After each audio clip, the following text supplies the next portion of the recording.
신약 성경이 기록될 당시 그리스도인들의 삶은 참 힘들고 많이 어려웠습니다. 그래서 신약 성경이 기록된 이유 중에 하나가 그리스도가 어떤 분이신지를 뚜렷하게 소개하며 구원받은 그들이 삶과 믿음이 더욱 신실해지도록 격려하기 위하기 위해 쓰여지게 되었습니다. 그 중에서도 크고 작은 박해 속에 있는 그리스도인을 격려하기 위해 보내어진 서신이 세 가지가 있는데, 첫 번째는 베드로전서, 두 번째는 요한계시록, 그리고 히브리서입니다.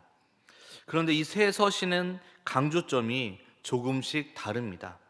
베드로전서는 윤리, 바른 삶을 강조합니다.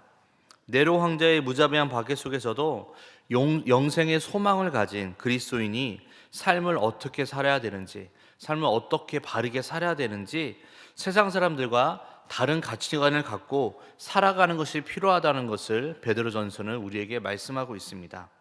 요한계시록은 계시를 강조합니다. 로마 제국의 11번째 황제인 도미티아누스 때 그리스도인들은 많은 박해를 받았습니다. 그의 별명은 부활한 네로라고 불릴 정도로 기독교에 대한 정말 좋지 않은 감정을 가지고 엄청나게 핍박을 했습니다. 그는 다른 종교를 가져도 좋지만 반드시 로마 황제도 숭배하라라고 명령을 내렸습니다.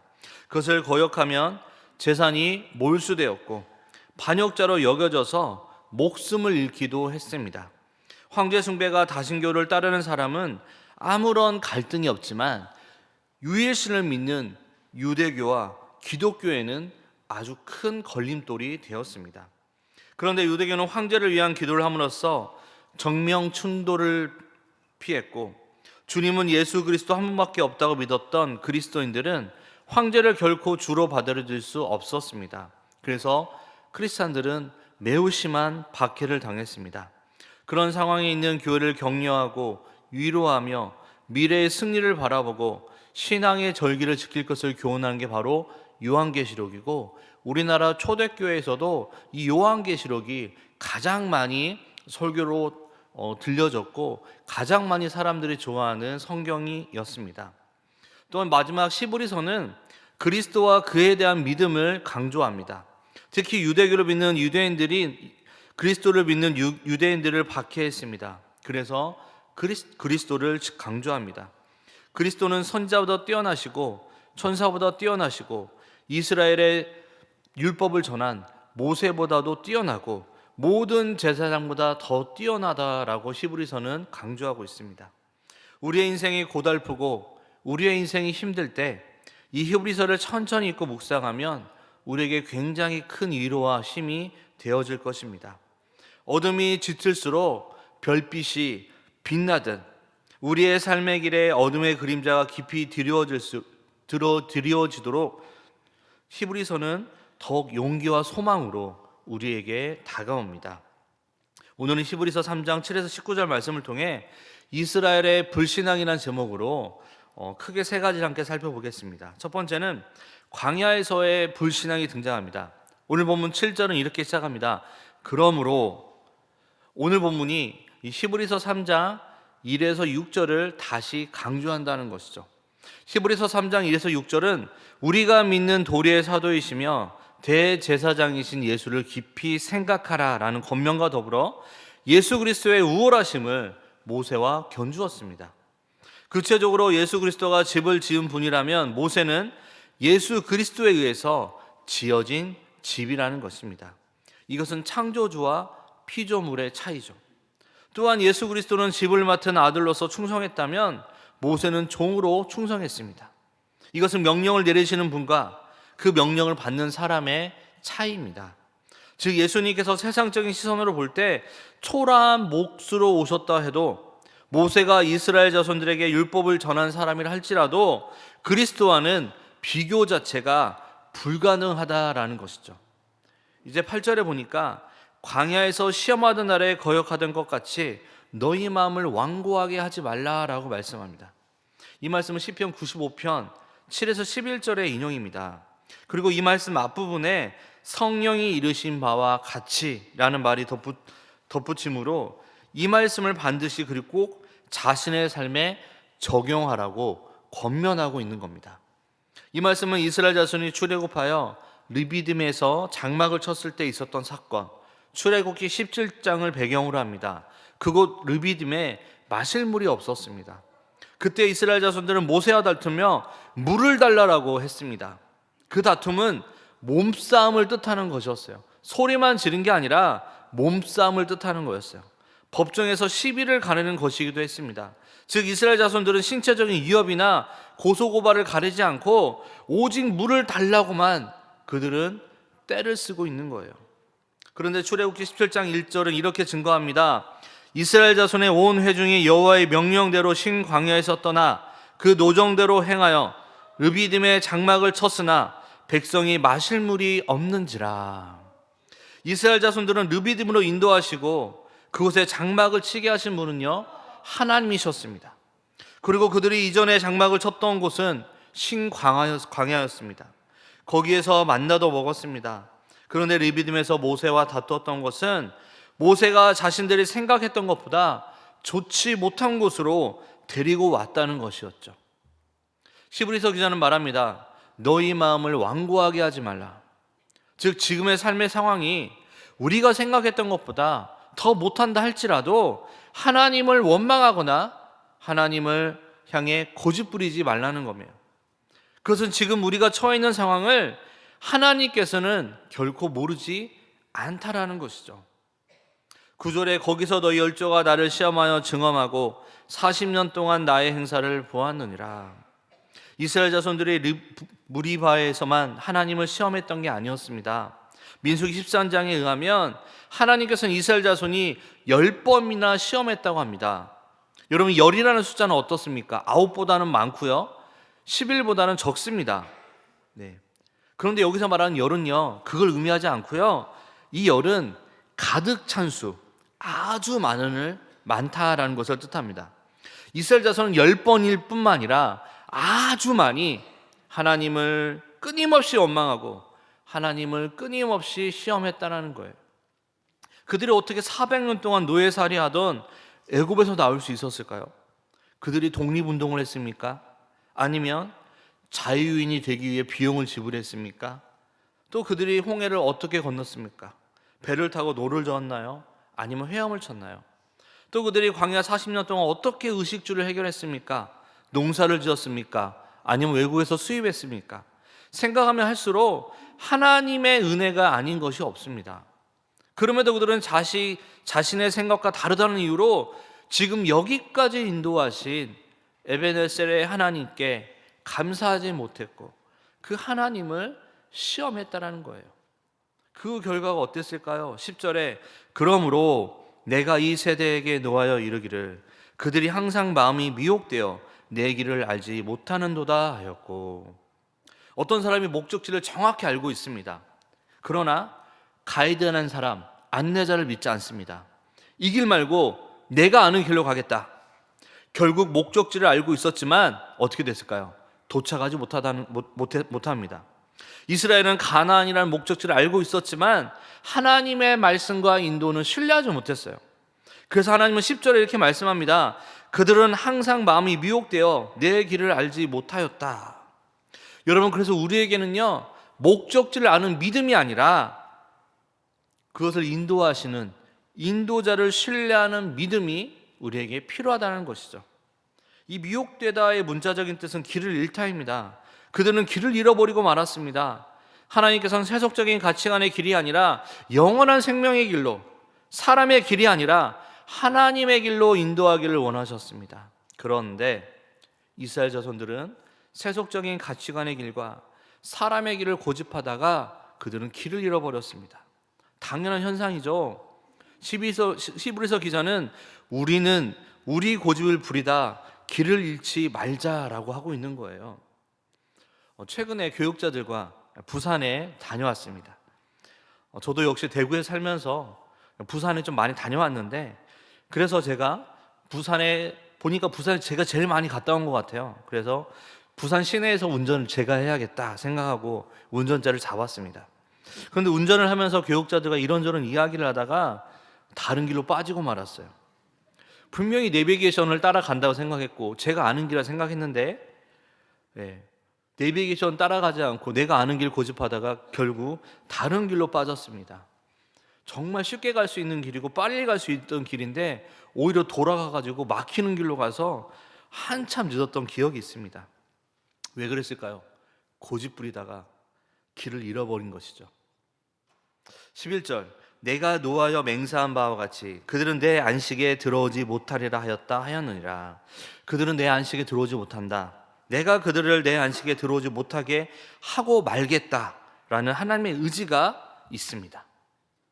그래서 출애굽의 은총을 맛본 1세대들은 여호수아와 갈렙을 제외하고는 가나안 땅에 들어가지 못하고 광야에서 죽고 말았습니다. 히브리서 기자는 우리가 하나님을 믿지 못하다가 이런 지경까지 이르지 말자라고 지금 호소하고 있는 거예요. 이제 두 번째로 경고와 권고가 나옵니다. 그래서 이렇게 권면합니다. 12절에 형제들아 너희는 상가 혹 너희 중에 누가 믿지 아니하는 악한 마음을 품고 살아계신 하나님에게서 떨어질까 조심할 것이요. 13절 오직 오늘이라 일컫는 동안에 매일 피차 권면하여 너희 중에 누구든지 죄의 유혹으로 완고하게 되지 않도록 하라.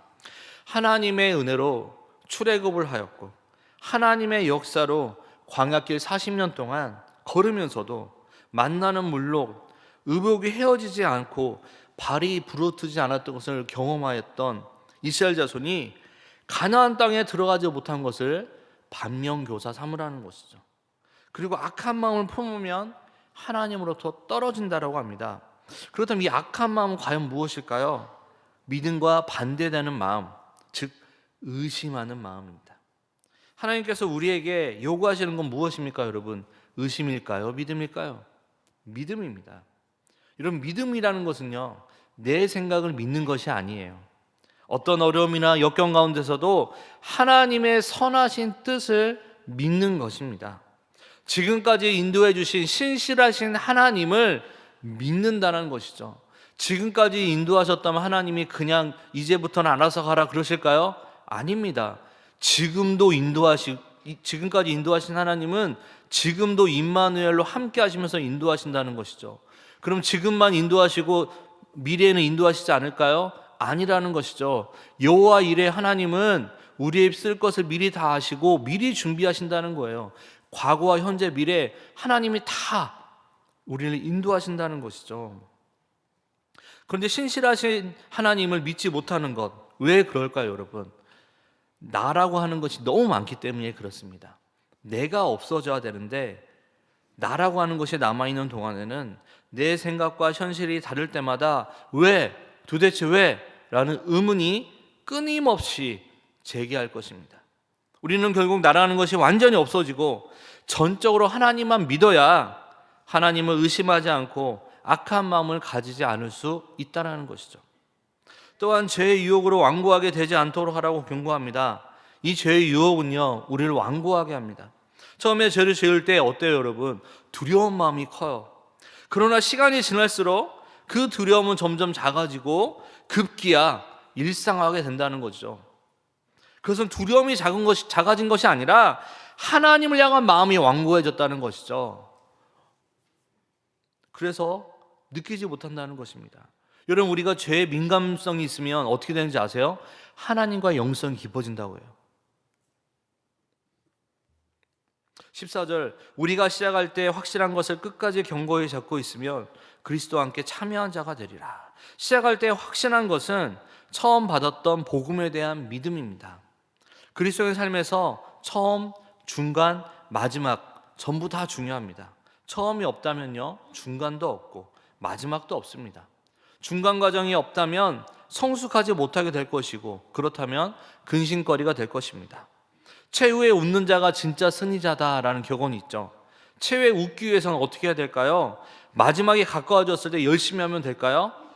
최후에 웃으려면 처음부터 최후의 순간까지 신실해야 된다는 거예요.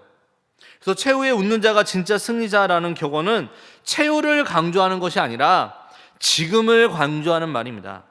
그래야 그리스도와 함께 참여한 사람이 되어 영원히 웃을 수 있다는 것이죠. 이제 다시 세 번째로 불신앙이 또 등장합니다. 불신앙의 금지가 이제 등장합니다. 15에서 19절은 광야를 지났던 이스라엘 자손들의 불순종을 다시 한번 이야기합니다. 15절, 성경에 일렀으되 오늘 너희가 그의 음성을 듣거든 경노하시게 하던 것 같이 너희 마음을 완고하게 하지 말라 하였으니, 마음을 완고하게 하는 것이 얼마나 큰 죄인지를 다시 한번 강조하고 있습니다. 하나님을 향해 마음이 완고해진다는 것은 하나님의 뜻이나 하나님의 말씀이 아니라 내 뜻이나 내 생각대로 살겠다라고 고집하는 것을 의미합니다.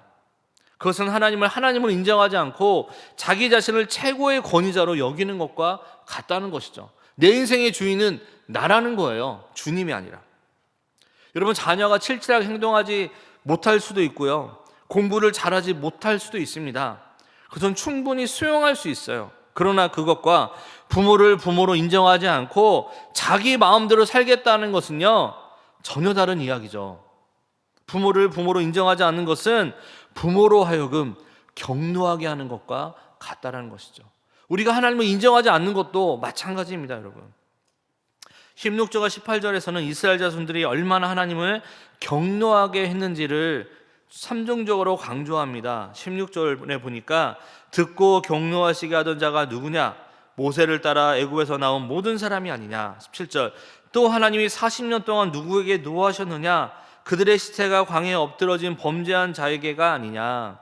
16절과 17절을 보면 듣고 경노하시게 하던 자가 누구냐? 모세를 따라 애굽에서 나온 모든 사람이 아니냐.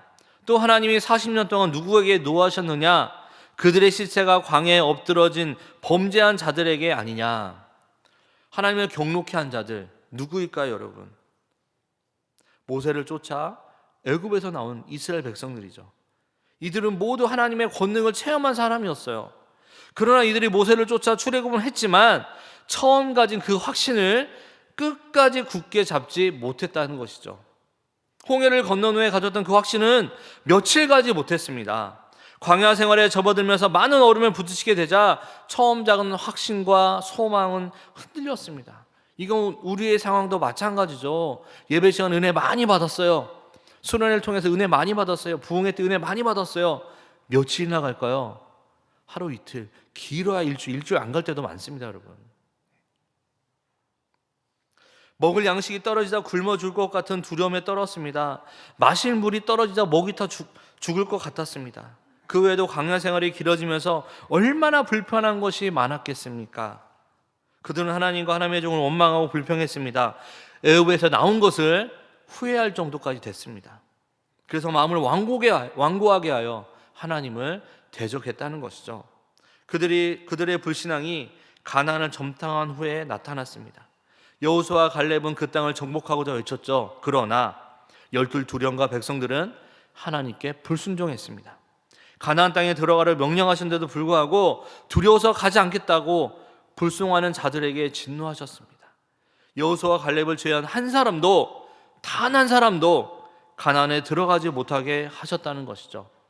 18절에 보니까 또 하나님이 누구에게 맹세하사 그의 안식에 들어오지 못하리라 하셨느냐? 곧 순종하지 아니하던 자들에게 아니냐. 하나님께서 누구에게 맹세하사 그의 안식에 들어오지 못하리라고 하셨습니까? 순종하지 않는 자입니다. 그들은 하나님의 말씀에 순종치 않다가 40년 동안 광야 훈련을 했습니다. 이 40년 동안 원망하고 불평하던 사람들은 다 죽었습니다. 광야에서 자고 태어난 2세대가 이제 가나안에 들어가게 되죠.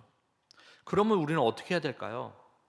하나님의 음성을 들었다면, 하나님의 말씀을 들었다면 듣고 순종해야 된다는 것이죠. 그래서 7절과 15절에서 이렇게 강조합니다. 7절에 그러므로 성령이 이르신 바와 같이 오늘 너희가 그의 음성을 듣거든. 15절 오늘 너희가 그의 음성을 듣거든. 하나님의 음성을 들어야 된다는 것이죠. 18절 19절에 보니까요, 그들이 왜 하나님의 안식에 들어가지 못했을까요? 18절에는 순종하지 않았기 때문에, 19절에는 그들이 믿지 않았기 때문에. 그래서 19절에 이러보건대 그들이 믿지 아니함으로 능히 들어가지 못한 것이라. 그러므로 우리는 여러분, 처음 받은 확신을 굳게 잡고 끝까지 견고히 우리는 잡아야 된다는 겁니다. 이 길만이 승리하는 길이고 축복의 땅에 들어가는 길이라는 거예요. 영원한 하나님의 안식에 들어가는 길이라는 것이죠. 우리는 하나님의 음성을 들으면 마음을 부드럽게 하여 하나님의 말씀에 절대적인 자세로 순종해야 합니다. 처음 확신을 끝까지 견고히 잡아야 된다는 거예요. 그러면 그리스도와 함께 하나님의 안식에 참여하는 자들이 된다는 것이죠. 처음 시작할 때 확신한 것을 끝까지 견고히 잡는 것이 바로 승리의 비결입니다. 우리가 처음에 구원의 복음을 깨달았을 때 얼마나 기쁘고 소망과 확신이 넘쳤습니까, 여러분? 처음 만났을 때 그때를 생각해 보십시오, 여러분. 그러나 핍박이 있고 많은 어려움이 몰려오고 처음 사랑을 잃어버리면 우리의 확신은 흔들리기 마련입니다. 나중에 불신에 빠져 하나님을 원망하고 대적하게 됩니다.